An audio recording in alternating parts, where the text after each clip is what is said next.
Let's do it.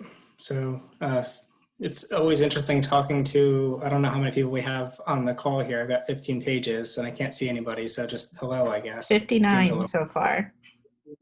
well, welcome. I want to just start off by doing some quick introductions. For starters, I'm Scott Sperling. I'm the chair of the SCN, so APA Division 40 Education Advisory Committee. I'm also the vice chair of the APA's Early Career Psychologist Committee, associate training director at the University of Virginia in the Department of Neurology. I wanted to just quickly thank everybody for joining us here today. I know times are a little chaotic, to say the least, right? Which is, I think, why we're coming together. But I actually understand very much and value time and how even stealing an hour away to do something like this, even if it's important in this particular time, can be difficult. So thank you for joining us today. We're going to do absolutely our best to answer the questions that were submitted to us prior to this call, and then questions that'll come through on chat and throughout the call as well. And hopefully we can come out of here with some sense of support and understanding, if nothing else, as to where we're at and some ideas about what we might be able to do during this time and moving forward. So with that being said, I'd like to have our other panelists here introduce themselves as well. Hi, I'm Maggie Lanka. I am Director of Neuropsychological Training at Cambridge Health Alliance, which is part of Harvard Medical School. I am also on Division 40 as the Professional Affairs person. And as well, I am currently the president of the Massachusetts Psychological Association. And so I've been training postdoctoral fellows and interns for about 20 years now. And we run a pretty robust program at Cambridge Health Alliance. So I'm happy to be here and answer any questions. This is obviously a really unique time in training. I could really appreciate that this is causing some anxiety, understandably, for everyone, for us trainers as well as for students, but especially for you all in terms of trying to understand how to navigate this path during this uncharted period of time. So I'm happy to try to answer your questions. Hi, everybody. I'll jump in and introduce myself as well. I'm David Kaufman. I'm a professor of psychology at St. Louis University. And along with Scott, I'm also on the EAC committee of Division 40. And I'm also the chair of the Publications and Communications Committee of Division 40. So I want to just emphasize how we're all trying to figure out how to cope and react as best as we can. I hope you all are staying healthy and safe. And I think when we reach questions that we might not be able to answer fully, we want to try to be a bridge to those who may be able to provide better answers. So I think that's one of our other purposes here. Nice to see you all. Thanks for coming.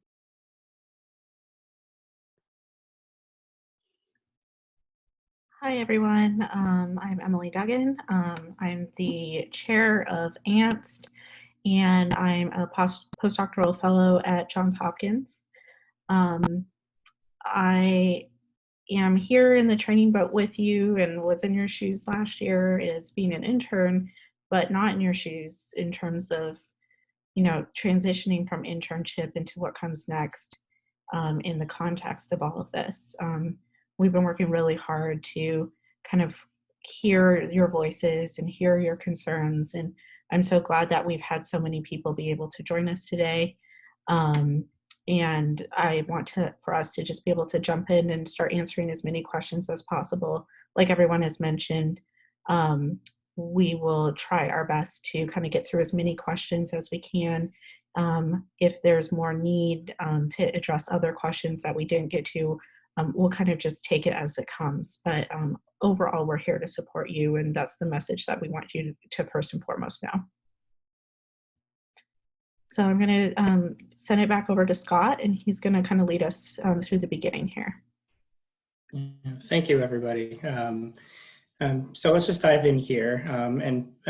Maggie, I might ask the first question of you, given how intimately involved you are with the internship training.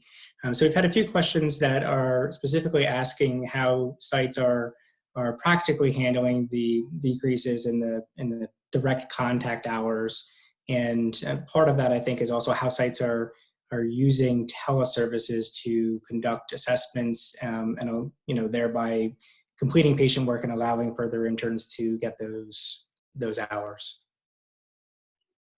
Right. So, my sense is that this is going to vary quite a bit from site to site, because I know that there are sites that have been moving into teleneuropsychology and other sites on the other end of the continuum that have really stopped all clinical hours, period, and are not able to set up any form of telehealth. And so that's going to make a huge difference in terms of the number of direct contact hours that students are able to get. I'll speak for my site. Being a community mental health hospital with a lot of patients from diverse backgrounds, including different socioeconomic backgrounds, and not everyone is able to really engage in video conferencing. And so we've been doing a combination of telephone and video engagement. Now, for our site, we decided that it doesn't make, it's just not feasible for us to do teleneuropsych in terms of doing remote neuropsychological testing. What we are doing is what we have really come to understand as neurocognitive stabilization interventions. That's sort of what I'm calling it now. And essentially what this is that for the people that were on our wait list, we are getting in touch with them and doing an assessment in terms of speaking with them through phone or video and getting a sense of what their cognitive symptoms are, and providing some cognitive remediation to them. We do an initial chart review. We also look at their medical, neurological, psychiatric situation through chart review and through through speaking with them and seeing how that might be influencing their cognitive symptoms.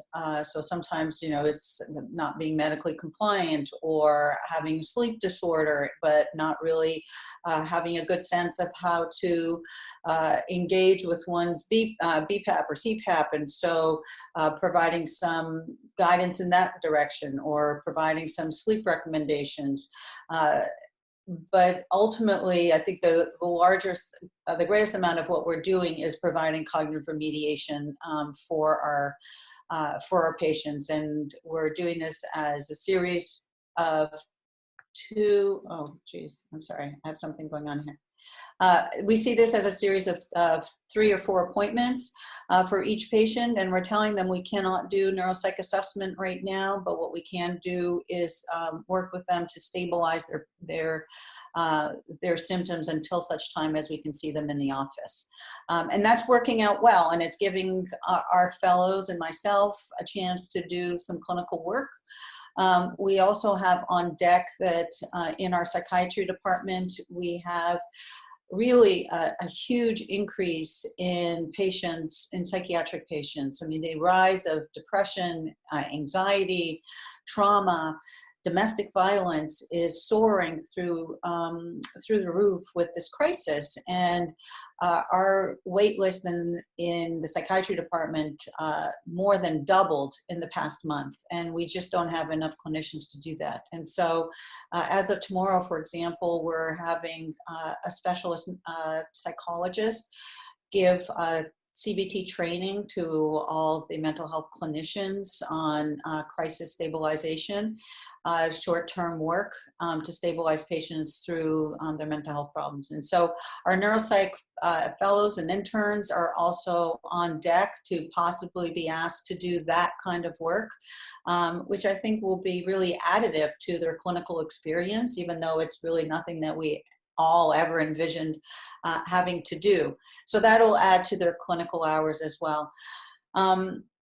The final thing I'll say before I shoot over to Scott, and I'm sorry I'm taking so much time, is that one of the things that I have learned through this process is that the APA accreditation, and this is important, and I can send you all the link to this, but the APA accreditation has on their COVID-19 update site has said that that they are proposing that direct clinical hours be used and be counted with non-clinical but clinically related activities, so that case conceptualizations, case conferences, anything having to do with clinical work that you may be doing in seminar and supervised training that may not necessarily be face-to-face time, the accreditation, APA accreditation is recommending that that be counted towards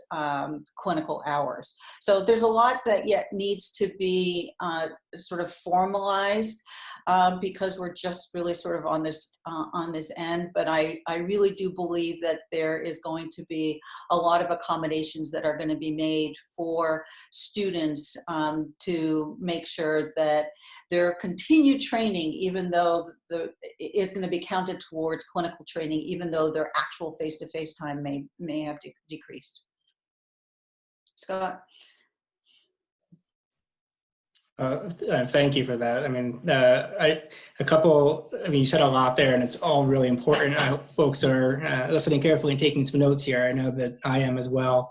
A couple of things I just want to stress on that, a few major themes that just came through that I want to just underscore is one, really thinking about, I guess really one, having an understanding that every site is going to be different. I think that can be incredibly frustrating. And in these times, more than any, we want, consistency. We want a particular organization or a body to come out with a statement that sort of levels the playing field and says that this is what, we as interns are going to do. I can say that I feel that way even as a faculty member within a department in a school.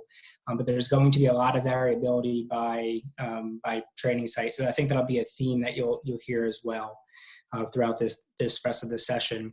And two, I think what I want to underscore is this notion that there's a lot of room for creativity and particularly for the individuals that are proactive, okay? So we are all figuring this out collectively on the fly, right? So some sites might be doing full neuropsychological or neuropsychological evaluations via telehealth, and some might be doing a hybrid and some might not be doing anything. But as you just heard, the clinical need is clearly there, and the broad clinical need for psychological services. And your internship, right, an APA internship is broad by definition, and is not a specific neuropsychology internship. Now, of course, we're getting those specific, developing those competencies while we're on internship, but it's also a generalist training. And I think you'd be hard pressed to find one of the preeminent neuropsychologists working out there who would disagree with the fact that the best neuropsychologists are excellent clinical psychologists. So there is room for creativity and being able to engage within these endeavors in your departments. If there are chart reviews and triaging that needs to be done to figure out, who is potentially in crisis or has an acute need versus who is sort of your run-of-the-mill neuropsych evaluation, and that could wait 2 months or 4 months or 6 months. Those are very different people. Being able to fill in and serve the mission of your organization by helping those in crisis from a mental health need. Those are all still hats that we wear as psychologists well past our graduation. So I think about your training in those ways, and I think there can be a lot of value in service at this time, while you're also doing what you need to do in terms of getting those contact hours. They're going to look a little different than what we imagined, but you're going to, in many cases, be able to get them and then be able to turn around for a postdoc interview or for a job and be able to tell that story about how you were able to work, within that team and the greater initiative to really to serve, right? To serve our communities. And I think that's a powerful thing that is quite important.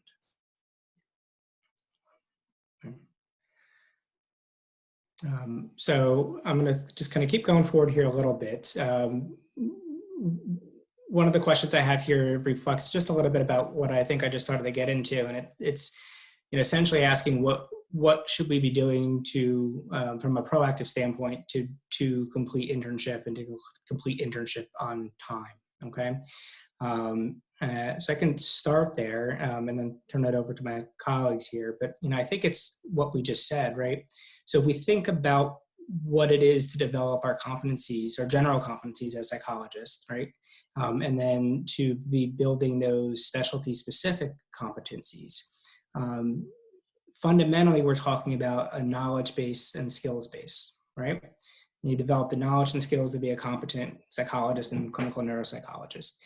So the things that you would be doing to develop, or really actually anything that you could think of that would be helpful in developing knowledge and skills are things that you can and probably should be doing, particularly if you're one of the interns in a situation where you do have more time on your hands because of the change in structure. You may not be doing as much telehealth as maybe some others. And this could be anything from didactics and seminars and grand rounds within your institution.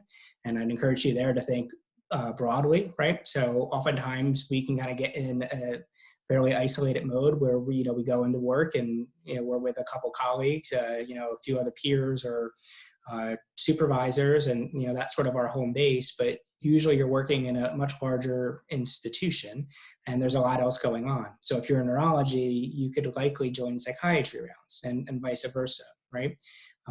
So I think there's a potential there to have a lot available as most of these platforms really within these institutions merge over to virtual platforms.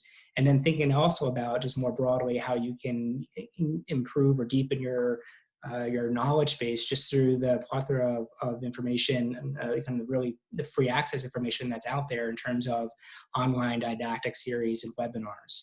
So, pouring into your the different neuropsychology training organizations, there is a fair amount available, and there's been actually more that's been made sort of free access.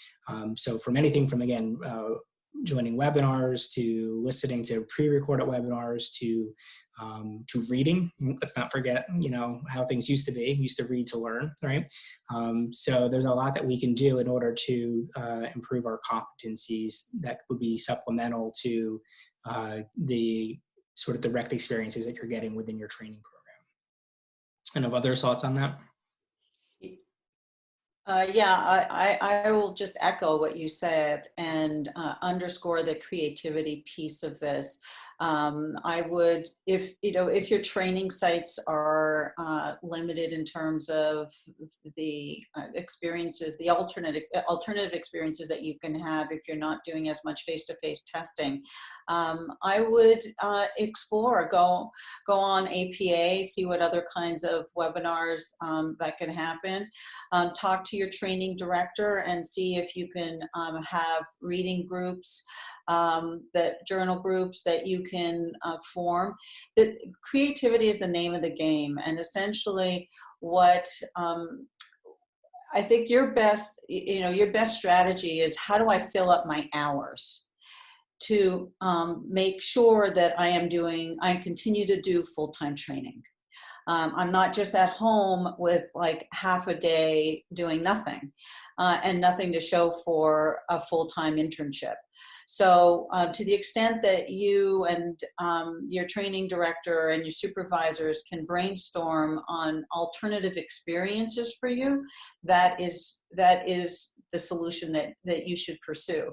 And one of the things that I've told my fellows and interns is to start putting together a log of all of the different activities that you do Monday through Friday. Now, this is not meant for me to review every single hour of their day. This is really for them to be able to justify at the end of their internship or fellowship what they have done with their time during their training.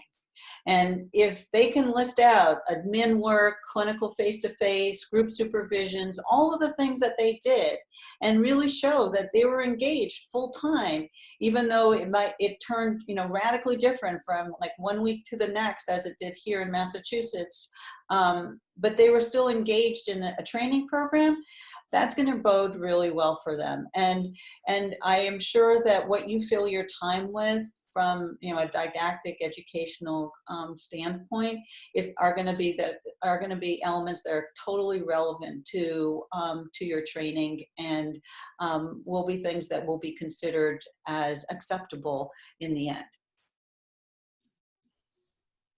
Yeah, there was a question that we had later about documentation that we'll just talk about now, because it's going to be incredibly important, right? I know that is not the most fun thing that any of us do, but you're here joining this call today because you're A, dedicated, and B, concerned about how you pursue and complete your training and go further and pursue your career in a way that's going to be workable.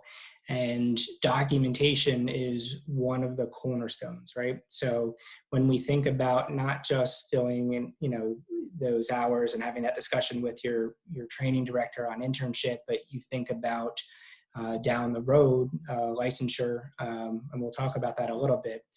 Anything that you have that can very clearly document your time is going to be a significant benefit to you in getting you to where you want to go. Our training organizations collectively, licensing boards, really, other institutions, really top to bottom, have expressed quite clearly a commitment towards flexibility during this time and are working incredibly hard as we speak to make adaptations and regulations work for students across different levels of training. It may not seem like it, and I can appreciate the angst that comes with sort of the not knowing, but everybody really is on the same page in terms of A, understanding that this is a crisis, and B, that we have to address it via thinking differently about how we capture hours and what those hours mean and they look like. And so you will do yourself a great service if you help yourself in that process through your documentation.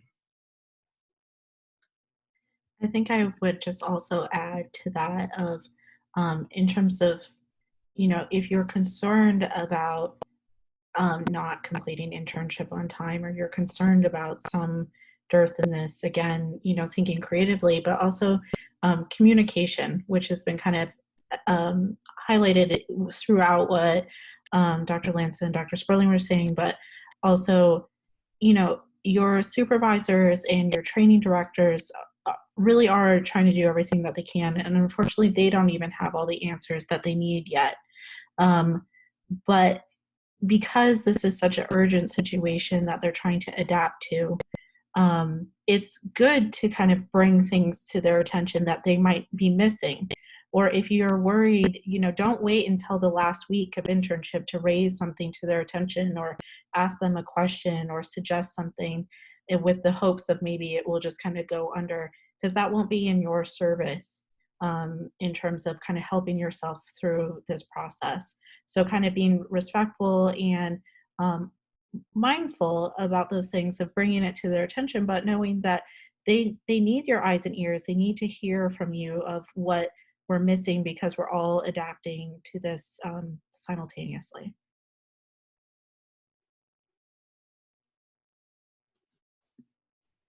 Thank you. Communication is certainly key. Okay, so I'm reading for some other questions here. there are questions that are specifically related. I've had a few of these that are asking a little bit more nuts and bolts about, are there specific hour requirements that one needs to complete internship? And, in turn, how would that affect an individual's ability to secure a fellowship? So really thinking about hours in general, but also there's questions about, are there sort of a threshold for assessment hours that need to be completed in order to finish an internship. So Maggie, I don't know if you want to talk about that a little bit, or I can. So Scott, do you want to take that? Yeah. So I'll say a little bit here, but then I'm also going to encourage you guys really to delve into. There's a lot of good resources out there. The ANST Google Drive has a huge collection of resources that's going to give you really the nuts and bolts of most of this. So it's kind of nice to have it in writing as well. But essentially, APIC doesn't have a sort of a quote-unquote hour requirement for trainees beyond supervision and learning activities. So there's that 25% of the training activities have to be direct service, in which case telehealth certainly help and would apply and meet that requirement. And then also, as we talked about earlier, there's this encouragement, which is really nice, that they're thinking about other ways that are typical, that we can typically do these other sort of learning and educational activities that could be classified, if you will, as sort of direct service activities. So beyond that, there isn't this sort of set threshold of, you need 200 hours or 500 hours or whatever it might be in order to have your internship director sign off. Essentially, what our what our training sites are signing off on more than anything else are your competencies, right? Have you done what is asked of you in terms of your learning and development in sort of the broad and general areas as outlined, through guidance from the COA and by being an APA internship. So again, if you're pursuing these other scholarly activities, if you're helping your team in their pursuit of clinical care, even if it's not quite the same way as it had been or you'd envisioned it, and you're able to document that, then it's certainly increases the likelihood that at the end of the day, you'll be able to sit down and demonstrate that you've really attained, again, that knowledge base and skills base necessary to, quote unquote, complete internship. So I'd really encourage you. It's not that I'm saying direct hours aren't important at all. I understand that they are, but I think, again, there's going to be a lot of flexibility there. And what I really recommend is be thinking about how you can just improve your competencies as a budding psychologist. I don't know if others have thoughts on that.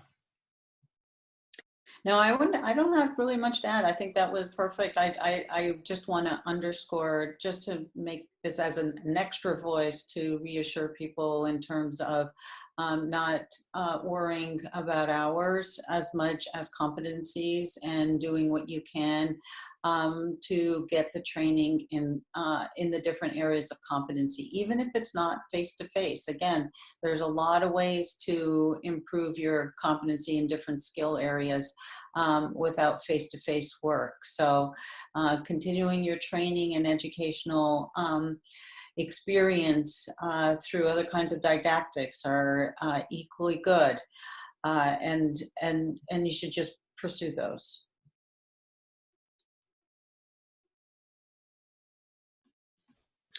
Emily, I see you just sent out the link on the chat forum here. Did you also just want to say something quickly about that while we're at it? And then maybe if you would, again, there's other comments here, questions about how to get specific didactics or training. So maybe thinking about, or maybe you could talk about the opportunities that we have in development that are forthcoming. Absolutely. So what Dr. Sperling was just referring to a moment ago was the list of resources that have been collected by ANST for all trainees, although there are some resources that are helpful for just general psychology, interns, other trainees, but also professionals. The document is organized by different domains, and so when you're looking at that document, there's kind of a a section towards the top that is statements from different organizations like APIC. And those are the ones that you're going to find the specific language that's being put out by APA, APIC, CPA about adjustments to ideas around hours and meeting your competencies and so forth. So that guidance is coming, and I expect that more guidance in formal letters like that will be coming soon as we move along. As far as resources to help supplement your training, there are a lot in progress. We've already added some resources towards the bottom of that document of places to get good quality access to things. If you haven't checked out like the NAV Neuro podcast, that's a wonderful podcast that's being put out by our colleagues about very good neuropsychology topics. There's some good ones in there about neuroanatomy.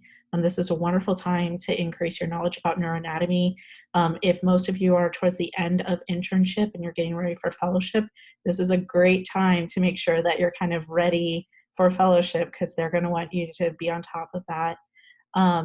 As far as other things that we're doing, you probably saw yesterday and today we started sending out an announcement for a new didactic series. This is not specifically hosted by ANST, but ANST is certainly in support of this new initiative. We've had some people from across our profession come together to meet the need of providing more free didactics for trainees and people in our profession. So that will be starting this Monday. When I'm done talking here, I'll add a link to the registration for that. When you sign up for that, it's going to be a 12-week seminar, basically one talk a week that are going to rotate between topics of clinical issues, assessment issues, research, and professional development. So these are all domains that are very important for you to get didactic experience in as part of your training. So this is a good alternative if you're needing more experience or wanting to get more didactics in a given area. Additionally, there's some other groups that are putting things together. I'm sure I'm missing some others right now, but as we're going through in the coming weeks, all of those will be added live to that Google Doc. So I encourage you all to kind of keep checking in that Google Doc, and about once a week, I'm aiming to send out updates to everyone. I don't want to bombard your inboxes.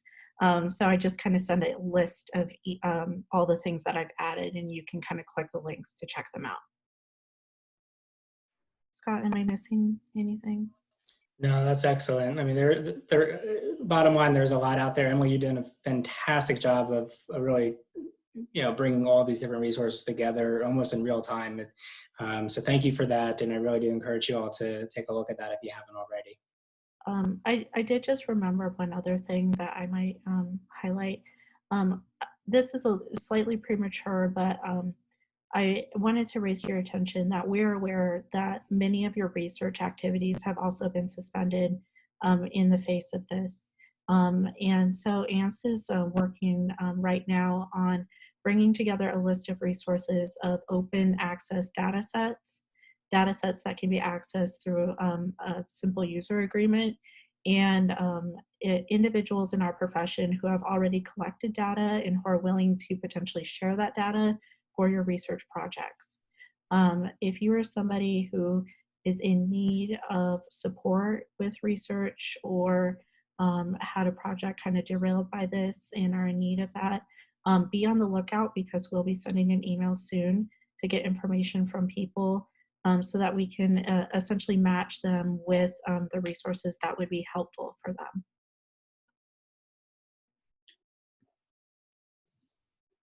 Thank you.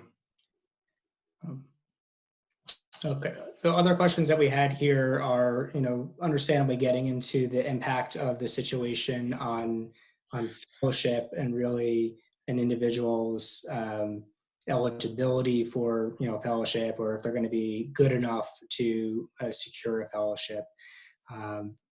David, you are in that chair. Do you have any thoughts on what that means for our incoming fellow candidates? Yeah, that's tricky because I think, like we've said before, there's going to be a lot of variability from site to site. I do think that, you know, one way of looking at this, which might help to calm nerves, is I've heard a lot of people talking about this sort of in the vein of what we might think about when we think about accommodation requests, let's say for standardized testing, things like that. We're all sort of thrown into this situation that really none of us could have anticipated.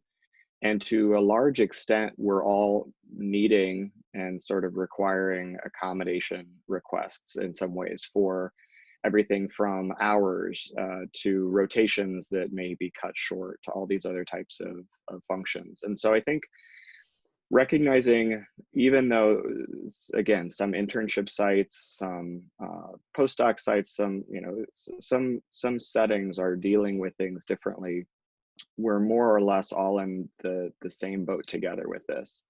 So I think recognizing that, and recognizing that, as we've been saying before, there's a lot of other resources we can be using. They're not quite the same. They're not perfect substitutes. But we're looking for accommodation experiences that can really help to demonstrate competency levels, to build in competency gaps as much as we can.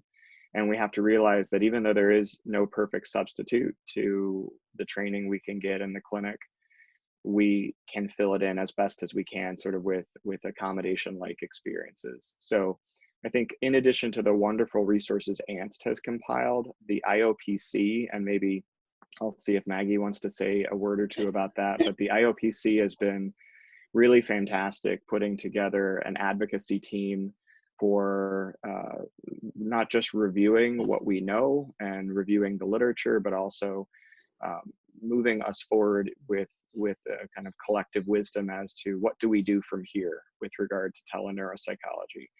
And while in many ways that, I think, points to the future and things that we're not all, in fact, I think very few of us are equipped to really deal with now, I think this is an excellent time to be getting stock of where are we now, how are we going to be adapting, how are the programs and the sites that are starting to incorporate this into training, how are they doing it, what are the recommendations from the top. I think the IOPC provides a really great set of resources for that. And again, just circling back to where you could find some of these resources, if you aren't sure, I could shoot out a link, but we have some of this highlighted on the general APA Division 40, the SCN website, and that's just scn40.org, but I can also shoot that out to people if they haven't seen that yet. So I guess I'll add a little bit to that, those two wonderful responses, and just speak a little bit to the IOPC, the work that we've been doing on the IOPC as well. Oh, I'm hearing somebody else's voice. Sorry. Sorry. I'm hearing somebody else's voice. I think as this is getting recorded, it's getting transcribed on my Zoom, but that's okay. I'll just ignore it. So the work of the IOPC, even though for you all preparing to go on fellowship might not necessarily be as relevant at this particular time, because a lot of it has to do with advocacy for insurances. But it really, if you haven't been on the website, you really should go on, I think it's iopconline.net, and look at its set of recommendations and guidance to providers on how to do teleneuropsychology. Because as you look into the future, there will be, I think, a secondary, tertiary, there are going to be multiple phases of the impact of COVID. I and quite a few of my colleagues, we were just on a Zoom chat last night, we really don't envision that there will be a lifting of the emergency states, and all of a sudden we're going to get back to work exactly as we've done it. So you all are going to be going on internship, and for at least your first year, there will probably be some different kind of work that you will be doing that we possibly can't even imagine at this particular time. This might mean actually doing teleneuropsychology. I know a lot of sites don't have this as a feasibility right now. But as we go into a sort of a more quasi work environment, colleagues and I were talking about maybe there is a situation where a patient is in one room and the examiner is in another room at the hospital, just to provide distance between the examiner and the patient, and that would most closely approximate the studies that have already been done in teleneuropsychology. So there's a lot of ways that we are just starting to envision how to get back to work, and that's going to be relevant to you all for postdoc, because this is going to be coming for the next year or so until we can really get back to the work that we've done, and maybe we never will. So we don't even know about that. So again, just to underscore, the IOPC would be a good way, not only to learn about teleneuropsychology if you're doing this now, but even if you're not doing this now, this might be completely relevant to what you're going to be doing on postdoc. Yeah, thank you both for that.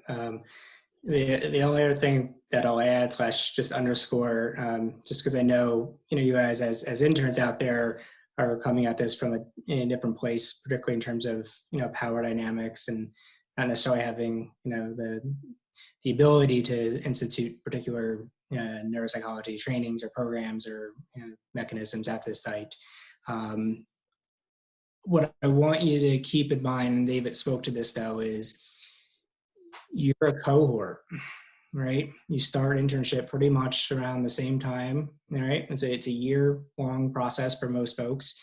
And for this thought about moving towards fellowship, you're moving together.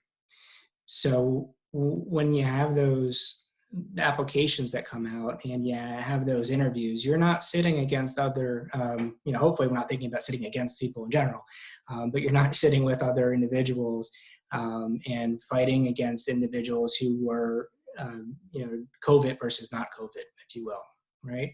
So every training director that sits across the table from you when it comes time for that fellowship interview is going to fully understand the impact that this has had on our entire healthcare system and specifically your training. And there's not going to be the expectation that you did things the way that we did prior to this situation. It's going to be impossible. So I firmly believe that the expectations of those fellowship training directors, I can speak from a personal standpoint, being one of them, right? It would be ridiculous to think that I'm going to be counting your hours of face-to-face, true face-to-face neuropsychology time and say, well, you don't have enough of these, so therefore now you're not good enough to be a fellow, right? That's just not going to happen. And actually this notion of hours too, to get back to what we were saying a little bit earlier, again, here's this case where I also want to really dispel you or dissuade you from thinking of your abilities and your future in those terms, right? I don't care if somebody has 70 hours of neuropsych internship experience or 80. I actually have no idea what that means. Like I can't even compute that. And, maybe that's just a me thing. I want to know what you're doing. Where do you work? What's been your big picture training? Who are you? What have you done in this time? The person that sits down across the table from me or writes me a cover letter and is able to say, you know what, my training site had 0 teleneuropsychology offerings, but here's what I did. And they can outline that. That's a fellow candidate that I want to interview. That's a student I want to work with, right? So again, it's thinking about this with the understanding that you're not alone, right? You're all going through this together, which means come fellowship time, come career time, you're all going to have that same story. And where I think your focus should be is sort of how you're going to write your particular narrative within this greater story that is COVID. That's what I would focus on. And the same thing holds true for board certification, right? I had some questions on that front. I've talked to the folks over there as well. And again, everybody fully understands what's going on. And when we really think about board eligibility, again, that's not going to be a true counting of the hours standpoint, right? They want to know if you have the foundations from a knowledge and a skill base to sit for boards, right? So what does your doctoral education look like? Did you do the courses? Have you done the didactics, the seminars? Have you had clinical experiences that'll set you up, right? So this one time in your lives here, although quite significant, is not going to make or break it for board eligibility down the road, particularly if you are using this time, as has been talked about, to identify where you can strengthen your competencies and then in turn your candidacy for board certification. One other resource I might have you look at, it's on the SCN website as well. There's a doctoral worksheet for training and education in clinical neuropsychology.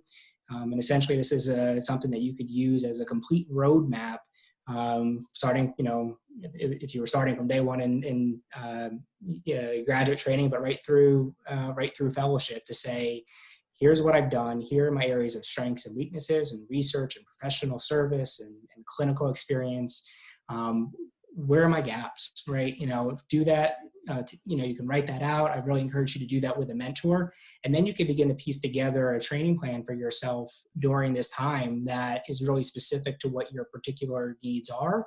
Again, then that'll make you a better candidate for fellowship and also set you up for board eligibility down the road. Yeah, I think I'll just jump in and add that I think those who have been through the board certification process, at least with ABEP, can attest to the fact that along every step of the way, they try to make it clear that they're not trying to be exclusionary, right? They're not looking for, oh, hey, what's one reason why we can kick this person out of this process? It's actually quite the opposite. And while that doesn't mean that there are no definitive standards, right? And that there are clearly competency levels, there are clearly required core elements to what it takes to sit for board certification. At the same time, this is not a process by which people are looking to exclude others and block people from the process. So I think this is going to continue to be one of those scenarios where there very well may be some accommodations made to the process. And while that definitely doesn't mean, oh, anybody who wants to be board certified can suddenly jump through the process, it's definitely not going to be a free pass. It is going to be a situation where individuals have some opportunity to showcase what they know, what they've done, and when plans were disrupted, right?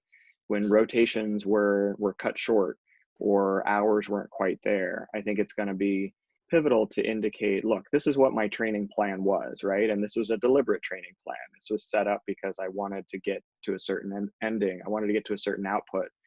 And when you're looking across all of the years of training, not just a 1 year span of time when we all had these major disruptions, but when you look at the lifespan of one's training, you're going to still be able to point to good things. And again, it's a process. So if things are cut short and things are limited, obviously be proactive, be as proactive as you can and productive as you can with this time, and look to fill in where can you demonstrate those skills are there, and where can you learn things you're still needing to learn. Well said. All right, I think in some of the time we have left here, I want to make sure that we spend a little attention to the discussion about licensure. It's not separate from the discussion that we've had before, but it's important to speak to this directly as well. From a kind of a big picture perspective, what I want to make clear is that when we think about licensure, that it's understood that each jurisdiction, right? So we're talking about states and territories if we're in Canada, right? Each jurisdiction is going to have its own requirements as to what qualifies or how they license a psychologist, right? So that is not something that happens at an organizational level, whether that be any of our neuropsych professional organizations or APA, right? That is a regulatory issue. It's fundamentally different. It's hard to think about, because we're in a clinical world getting clinical training, and we've just been talking about, training and competencies for the last hour or so. But then it switches over to regulation, right? And again, each state will set what those licensing requirements are. And well before COVID came, I will tell you that there is far from agreement as to how to approach this, right? It's one of the kind of the tricky issues that we deal with in North America. There are wide differences in licensing expectations and standards across our states, okay? So that holds true now, and that will hold true moving forward, okay? Part of that comes into play then, and sort of what those requirements were for clinical hours and really the supervision hours. Okay, now there's been a good response from a wide number of states and territories on this issue as well, addressing how that essentially their intentions, just like we've been talking about across the board, their intentions to pay close attention to this issue and be flexible in addressing the needs of this community, right? There's going to be no desire from a workforce standpoint, right? From again, a regulation and a government standpoint to have a generation, or even if we're talking about a year or two, to have this sort of gap in time where we're not putting out licensed psychologists. That would be a tremendous impact on our workforce, and consequently the population in need. When right now we are in a time where we need significantly more greater mental health services, so let alone where we're going to be in a year or more, given this particular healthcare crisis. So from multiple angles, there's going to be a significant drive and initiative to have some flexibility around this. And that being said, I certainly, as an individual, and no others can, and that's why you haven't heard anybody saying that this is exactly how it's going to be, because we don't know what exactly is going to happen, within each particular state or territory. So it does really behoove you to be thinking about where you might be ending up, and going to those state associations and looking at the state licensure laws and getting an idea from that standpoint as to what those standards are in general, and where they have been, and what if anything they're putting out in terms of statements and positions moving forward. So really just being able to think about licensing from a different perspective than you might have in terms of trying to get an internship or to getting a fellowship. Yeah, I would add to that, and actually just to extend what Scott is saying and affirm what he's saying. As president of the Massachusetts Psychological Association, our SPTA has been in contact, and we are in contact with the Psychology Licensing Board in our state, and we are in discussion with them about what they are planning to do with the accommodations that are going to be required for psychology applicants, both with face-to-face clinical hours, with clinical time in supervision. Supervision in our state needs to be on site, which is a big problem because no one is on site right now. Most people are at home, both supervisor and clinician, and those three criteria are actually something that is pervasive across many states. So the state presidents have put together a letter which we're going to be circulating to all of the state licensing boards to ask them to take this into consideration. I myself have been in conversation with the executive director of the Massachusetts Licensing Board, and there was an emergency meeting by the board that was convened a few weeks ago, and those determinations are going to be coming out in a couple of weeks, particularly having to do with whether or not clinical face-to-face supervision is going to be required, and whether telehealth hours are going to count towards face-to-face clinical time. I think at this point, I would imagine that that other state licensing boards will probably not fully commit to reducing number of hours per se, only because they're probably waiting to see what this situation is going to be like before acting on it. So if this is a situation where there's going to be a delay of like 2 or 3 months, that's one thing. If this is a delay of 6 months to a year, that's going to be radically different. So I think they're waiting to see how the situation is going to unfold before they're making any final decisions about hours. The other piece of this, as both Scott and I and David talked at the beginning, is that this may not necessarily be face-to-face as in your clinical face-to-face patient time, but there is also the request of perhaps other clinical experiences counting as face-to-face. So there's a lot of avenues that licensing boards can consider in having people meet the requirements for face-to-face clinical time.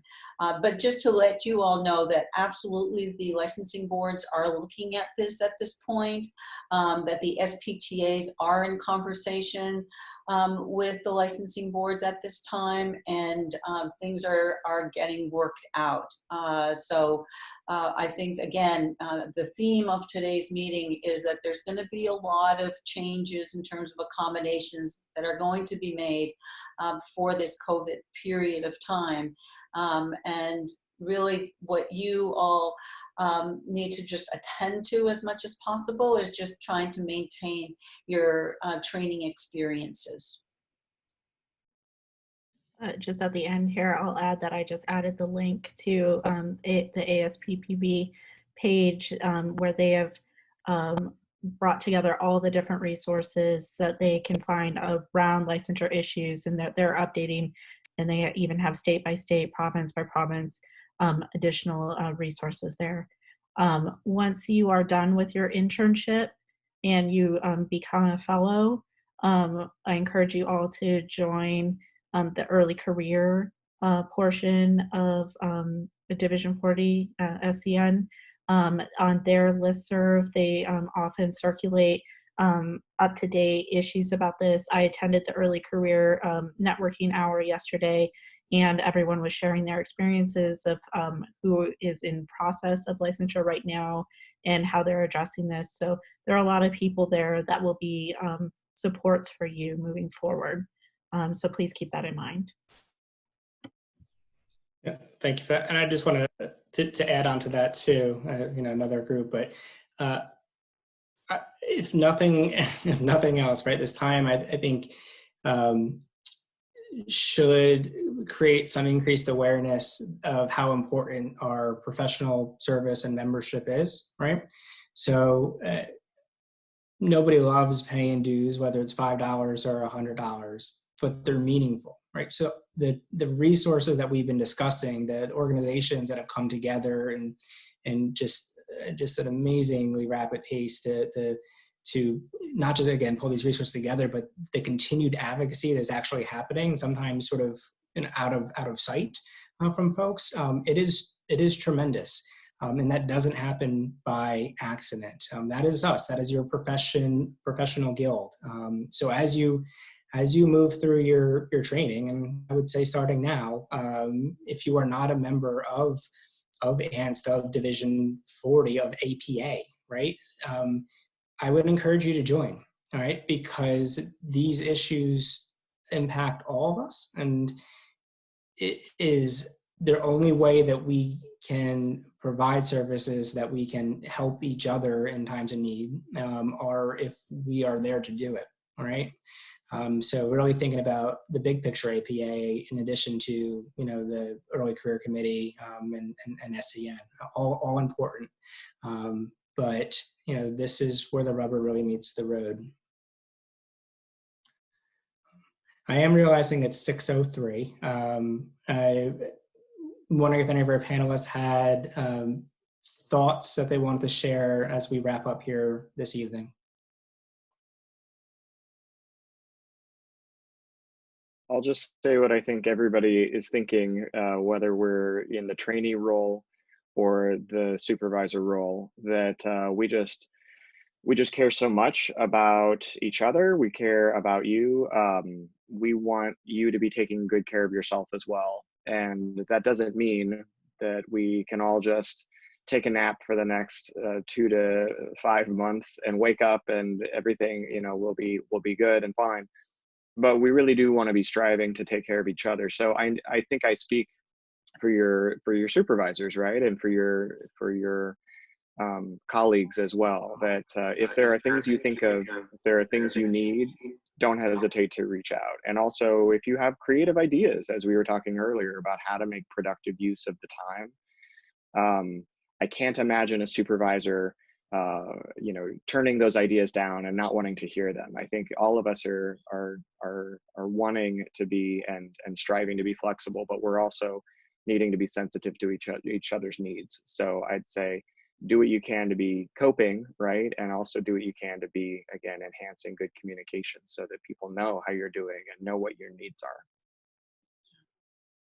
And I would also say that this period of time is not only an anxiety-provoking period of time for your training, but for all of us, this is an anxiety-provoking time because of COVID. And so self-care is really important. And I imagine at your training sites, there are opportunities for support and self-care.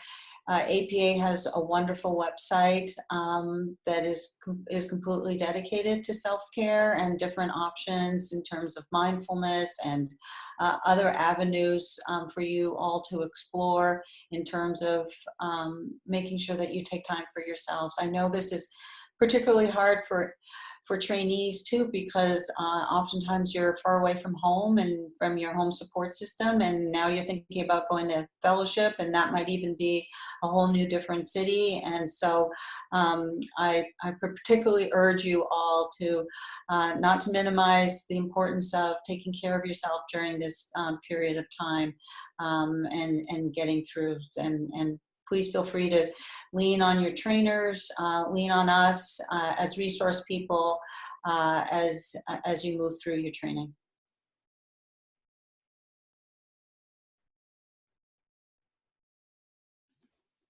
Emily? I don't really have anything else to add.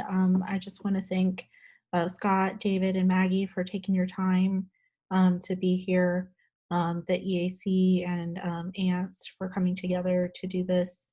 If you guys have a sense that you would like another session like this, feel free to send me an email and say, hey, you know, well, we would like some more like this. That gives us a good sense of how to meet your needs. So again, thank you so much, and thanks to everyone for joining us. Okay, so I won't belabor the point here. I want to thank all three of you, Emily, David, and Maggie, for joining us today. And again, for the many of you who are able to carve out time for this, thank you. It is not without our own recognition or outside of our awareness that you are the future of our field, and that are in many ways our psychology services in this country are built upon the backs of trainees. So to be going through this at this particular time, I can't put into words really how sorry I am that this is something that you have to deal with, excuse me, during this training. But I respect all of you for doing it, and am fully confident that you will come out the other end well and prepared and successful in all the ways that we can think about what that means. So thank you for joining us today, and please do not be shy about reaching out with further questions, needs, or concerns. Thank you.